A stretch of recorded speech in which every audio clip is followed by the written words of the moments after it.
I remembered the exact moment it hit me.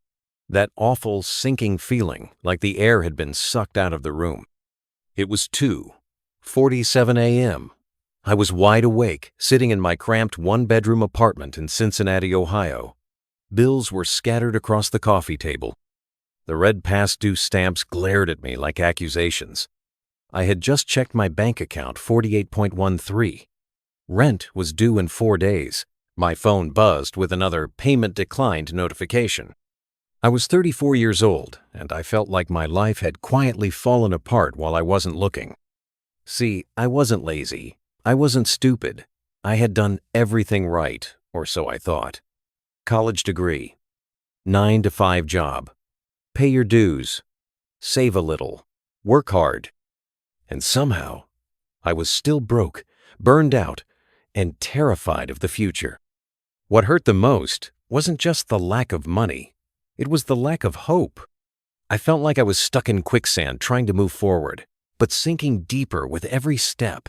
Every morning, I woke up already exhausted, not just physically, emotionally, spiritually. I'd scroll through social media and see people my age, buying homes, launching businesses, traveling the world, and I'd wonder, what did I miss? Why wasn't I getting ahead? The worst part? I didn't even know what I wanted anymore. I just knew this couldn't be it. One night, after another failed attempt at sleep, I typed into Google, how to stop being stuck in life. Yeah, that's how low I was. Scrolling through search results, I stumbled on a blog post that mentioned an old book. It said, "This book changed my mindset and my income. Think and grow rich." I laughed out loud.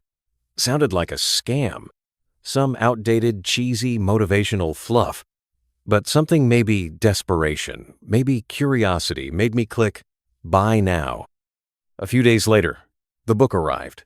Yellowed pages, old school language. It didn't look like much, but I cracked it open, and within 10 pages, something shifted. It wasn't what I expected. It didn't promise instant money. It didn't give a step-by-step roadmap. Instead, it poked at something deeper, the way I thought about success, myself, and the limits I had unknowingly accepted. I started seeing things differently. Like maybe I wasn't broken, just untrained. Maybe my lack of progress wasn't about effort, but about direction.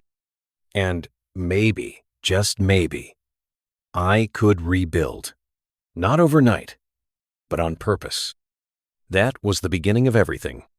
No big lightning bolt, no millionaire miracle, just a quiet nudge that said, you can change if you change how you think. I'm not here to sell you a fantasy. I'm here to tell you a story mine. And if you've ever felt like life has you backed into a corner, if you've ever stared at your bank account with tears in your eyes, if you've ever felt like maybe your best years are already gone, then this episode is for you. Because what I learned from Think and Grow Rich didn't just change my money, it changed me. So let me walk you through the lessons that helped me get unstuck, and how applying them one step at a time led me to a life I didn't think was possible. Let's begin. One of the first ideas that jumped out at me from Think and Grow Rich was this simple yet uncomfortable truth. What you constantly think about becomes your reality. Now, that sounds like a quote you'd see on Instagram. Kinda nice, kinda vague, but the way Napoleon Hill laid it out, it hit different. He wasn't talking about just positive vibes or pretending life is great when it's not. He was saying, your dominant thoughts shape your decisions, your habits, and eventually, your results whether you realize it or not. And when I stopped and thought about what I'd been focusing on, day after day, it made me cringe. Here's what the inside of my head used to sound like. I'm just not good with money. People like me don't get ahead. It's too late to start over. I never catch a break. That won't work for me. It was like my brain had been quietly rehearsing failure for years. And guess what? I was living exactly what I believed.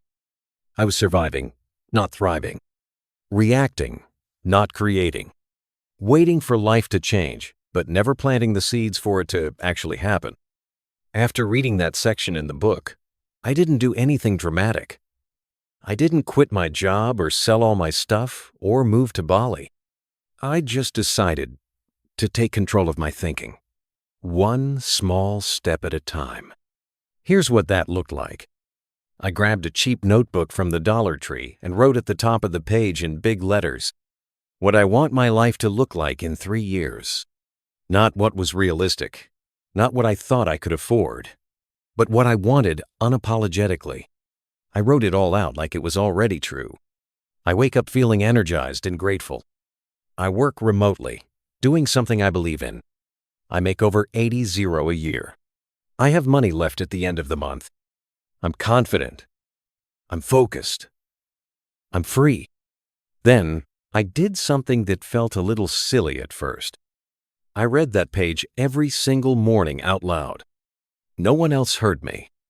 It was just me, in my pajamas, clutching my cup of coffee, sometimes with morning breath and uncombed hair, saying these sentences like they were facts, even when everything around me screamed otherwise. At first, it felt fake, like I was pretending. But after 2 weeks, something strange started happening.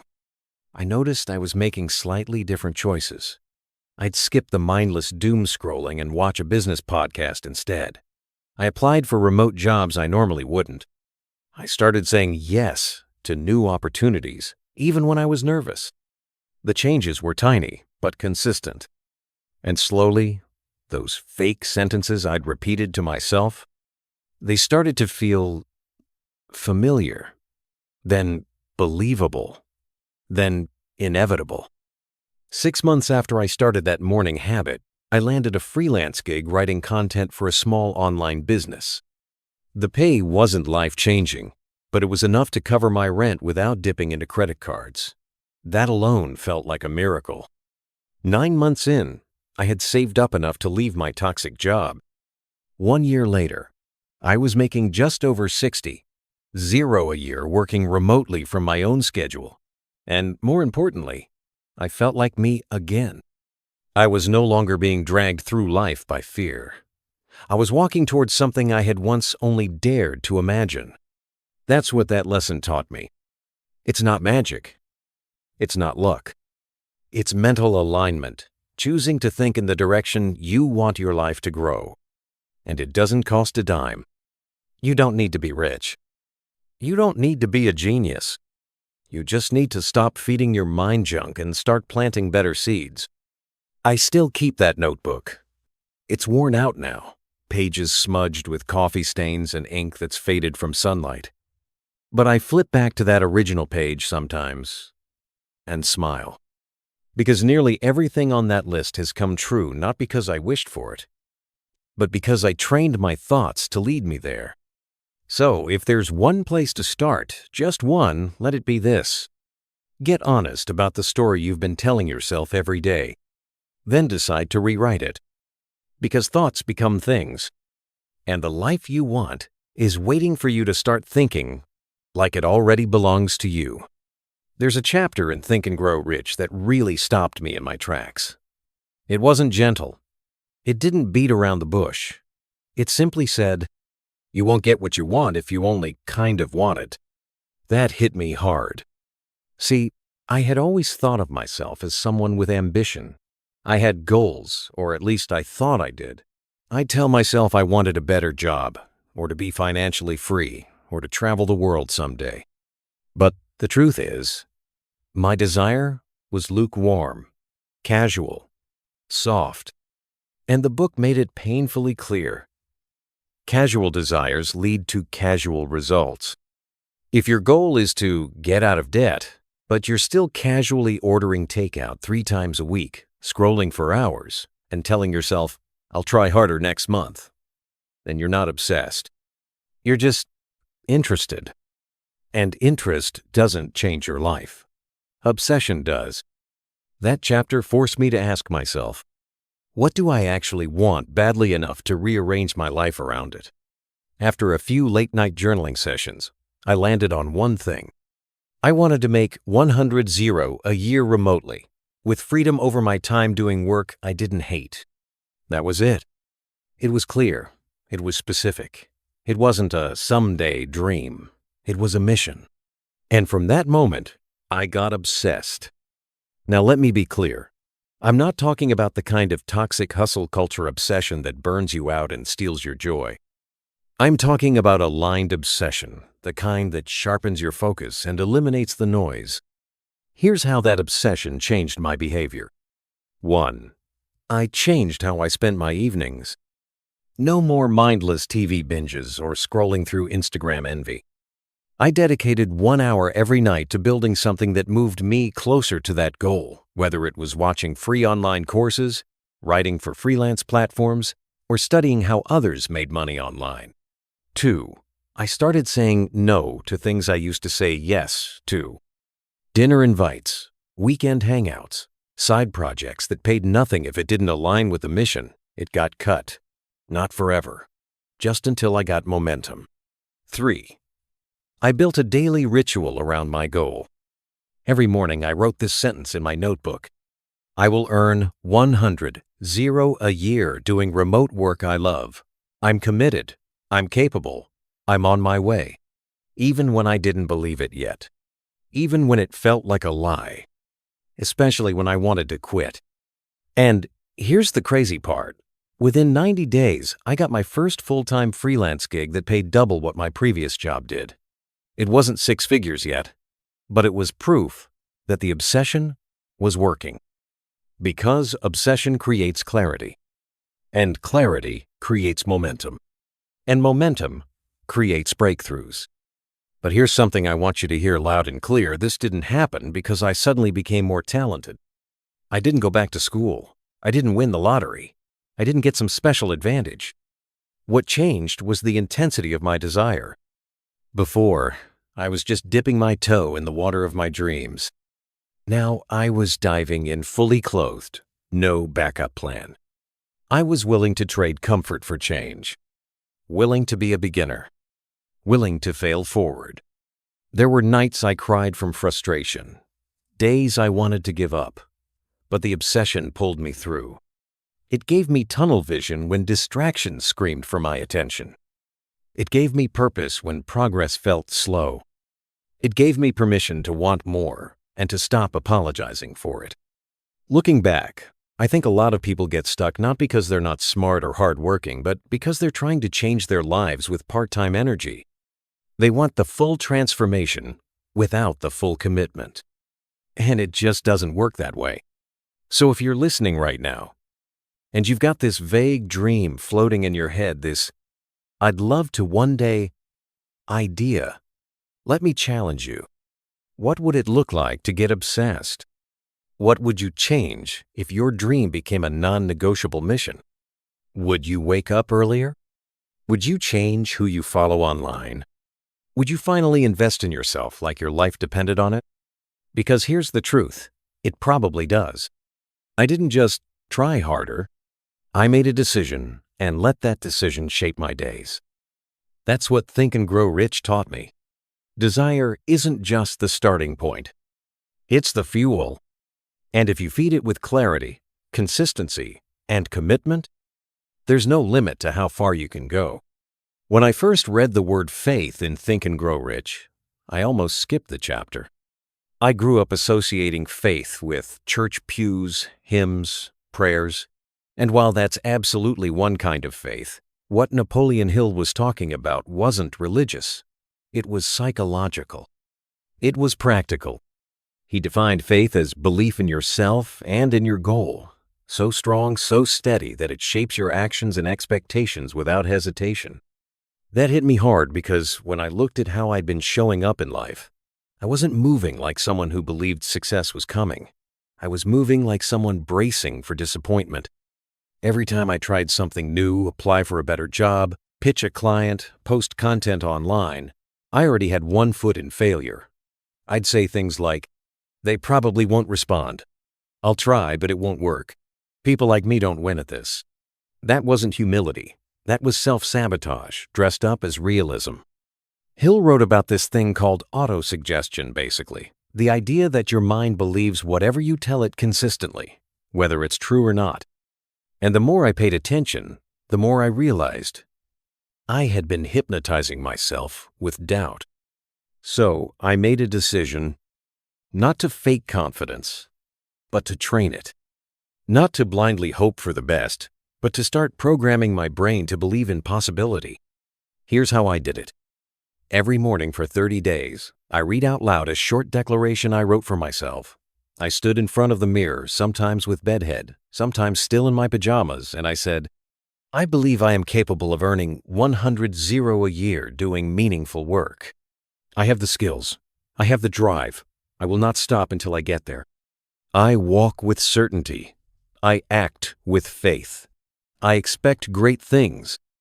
Was it awkward at first? Yes. Did I believe every word? Not exactly. But did I show up differently after saying it? Absolutely. I started walking into interviews and Zoom calls with energy I didn't even know I had. I stopped apologizing for my rates. I asked for better opportunities and actually expected people to say yes. It wasn't magic. It was mental alignment. Faith, real, rooted faith, showed up in my posture, my tone, my choices. And the results followed. 3 weeks into this new habit, I got a reply from a company I had pitched 6 months earlier, no response the first time. This time, they invited me to a paid trial, and by the end of the month, I had locked in a 3-0-month retainer. It wasn't just income. It was evidence. Evidence that what I had been telling myself mattered more than I realized. Evidence that people respond to your energy, not just your resume. Evidence that belief, true, embodied belief, is the foundation of results. Here's the thing. You can't out-hustle a broken mindset. You can't grind your way past insecurity. And you definitely can't build a successful life if, deep down, you believe you don't deserve one. That's where faith comes in. Not blind hope, not wishful thinking, but mental certainty built by repetition, reflection, and showing up for yourself when no one else is clapping. I started surrounding myself with voices that reinforced that belief. Podcasts, books, interviews, mentors. I stopped feeding my doubt and started feeding my faith. Because when you expect to fail, your actions will subtly reflect that. You'll hesitate, you'll underprice, you'll give up too soon. But when you start expecting something better, when you walk into rooms like you belong there, even if your knees are shaking, something shifts. People feel it. Opportunities feel it. And most importantly, you feel it. If you take nothing else from this lesson, take this. Faith isn't about never doubting. It's about believing enough to keep going anyway. You don't have to feel unstoppable every second. But you do have to believe even just a little that what you want is possible for you. Write it. Repeat it. Speak it. Walk like it's already yours. Because eventually, your mind catches up. And when your mind believes your life starts to reflect it, when I first read the phrase specialized knowledge in Think and Grow Rich, I didn't think it applied to me. To be honest, I didn't even know what it meant. I thought, I have a college degree. I'm educated. Isn't that enough? But Napoleon Hill made a distinction that changed the way I thought about knowledge completely. He said general knowledge, the kind we get from school, from random reading, from scrolling through videos, is useful, but it doesn't lead to riches. What actually makes a difference is specialized knowledge, specific, targeted skills you can use to solve problems and create value. And when I sat with that, I realized something uncomfortable. I had spent years gathering nice-to-know information, trivia, facts, theories, but very little that could actually generate income or help someone in a meaningful way. I was busy learning, but not growing. So I took a hard look at what I actually knew that had market value, and the list was short. But instead of letting that defeat me, I took it as an invitation. I asked myself, what do I want to be great at? What do I actually enjoy learning about? And how could I turn that into something useful and profitable? I've always been fascinated by marketing and storytelling, but I'd never gone deep into it. I knew just enough to be dangerous, but not enough to stand out. That's where I started. For 90 days, I gave myself a personal challenge. Learn 1 hour per day about digital marketing. No fluff, no random, just focused, specific, applicable knowledge. And I didn't spend a dime. I found free YouTube channels run by agency owners. I signed up for email newsletters from marketers who were actually doing the work. I took notes. I tested strategies. I joined free Facebook groups and started asking questions even when I felt dumb. Within a few weeks, I realized something powerful. Most people aren't short on information. They're short on clarity. Everyone's overwhelmed. Everyone's consuming, scrolling, watching.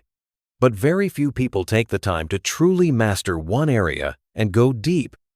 That's what specialized knowledge is. It's the difference between saying, "I kind of know a little about everything," versus, "I know this one thing so well, I can help someone else get results." And once I had even a basic grasp on digital marketing, I offered to help a small business owner in my community for free just to practice. I rebuilt her email funnel and rewrote her sales page. She made 3 sales the next day. She was shocked. So was I. That gave me confidence and a case study. The next week, I pitched a small service package to another entrepreneur I found on Reddit. 150. Nothing major, but it was real money from a skill I didn't even have 3 months earlier. Over the next few months, that skill became a source of income, then a side business. Eventually, it became the foundation of what I do full-time today. Not because I'm smarter than anyone, not because I got lucky, but because I stopped being a generalist and became intentional about what I was learning. I focused on one lane. I went deep, and I kept going until I could offer something valuable. That's the power of specialized knowledge. It's not about getting another degree. It's not about spending thousands on a course.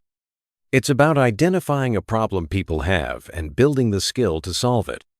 And here's the best part. You can do it right now. No matter where you're starting from, no matter how behind you feel. If you can focus your energy, if you can train instead of just consume, you will become someone others are willing to pay.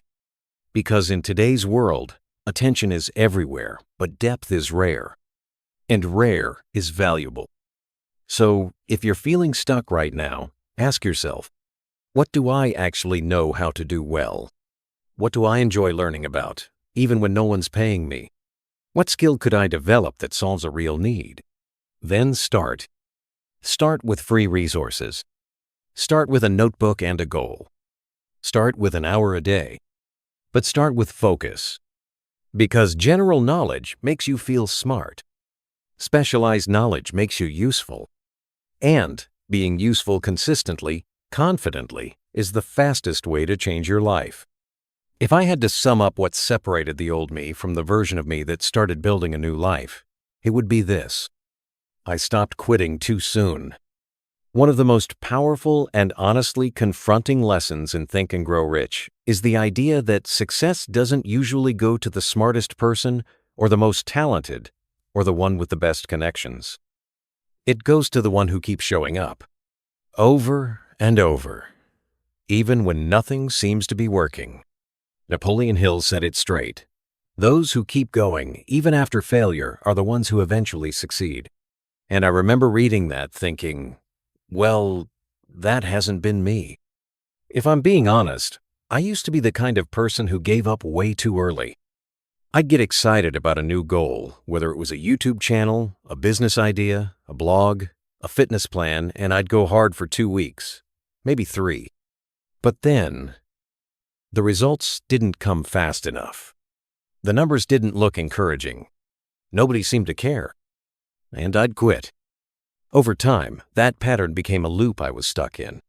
Start, stop, blame the idea, blame the timing, move on. But that chapter in the book broke that mindset wide open. It challenged me to look at persistence, not as some kind of magical personality trait that some people are born with, but as a muscle, something you build, something you train. And the best way to train it is to keep going, even when nothing is happening. So I decided to test that theory. At the time, I had just started creating content again, short blog posts and videos, mainly for practice. Before, I would have given up after 5 posts if the views were low. But this time, I made a commitment. I will post 30 pieces of content no matter what the numbers say. No tweaking, no chasing likes, no obsessing over analytics, just consistency, just persistence. The first 10 posts, barely anyone saw them. The next 10, a little better, but still crickets. But post 23, something clicked. It was a personal story about my journey out of debt written simply, without fluff. It got picked up by a larger page and shared around. Within 48 hours, my inbox was full of messages from people saying, "This gave me hope." That was the first time I tasted real traction. Not because it was my best post, but because I had lasted long enough to hit a nerve with the right audience. And let me be clear, this wasn't viral fame. I didn't blow up overnight. But it was the first signal that persistence works. More importantly, it rewired my identity. I stopped thinking of myself as someone who tries. I started seeing myself as someone who builds one brick at a time. That shift changed everything. When a pitch got rejected, I didn't spiral, I adjusted. When a video flopped, I made another one. When nothing moved for weeks, I kept creating anyway. Because I finally understood. The goal isn't to go fast. The goal is to not stop. I started keeping a persistence log in my notebook. Every day I showed up even if I didn't feel like it. Even if I had doubts, I put a check mark. Some weeks, that was the only win I had. But it was enough. And gradually, things started compounding. One client referred me to another. A podcast I almost didn't record got downloaded 0 times. A small product I launched brought in $600 in a weekend, my first while you sleep income. None of those wins happened on day 1. They were rewards for not quitting on day 21. Here's what I've learned. Persistence is underrated. It's quiet, it's boring, it doesn't get applause. But it's the grit in the gears that turns dreams into results. And the people you see succeeding, the ones with the business, the following, the freedom, they're not better than you. They're just still here, still posting, still learning, still falling forward. So if you're in that messy middle where the enthusiasm has worn off but the results haven't arrived yet, please hear this. Keep going. You don't need to be perfect. You don't need to be gifted. You just need to show up one more time than you feel like quitting. That's the edge. That's the difference.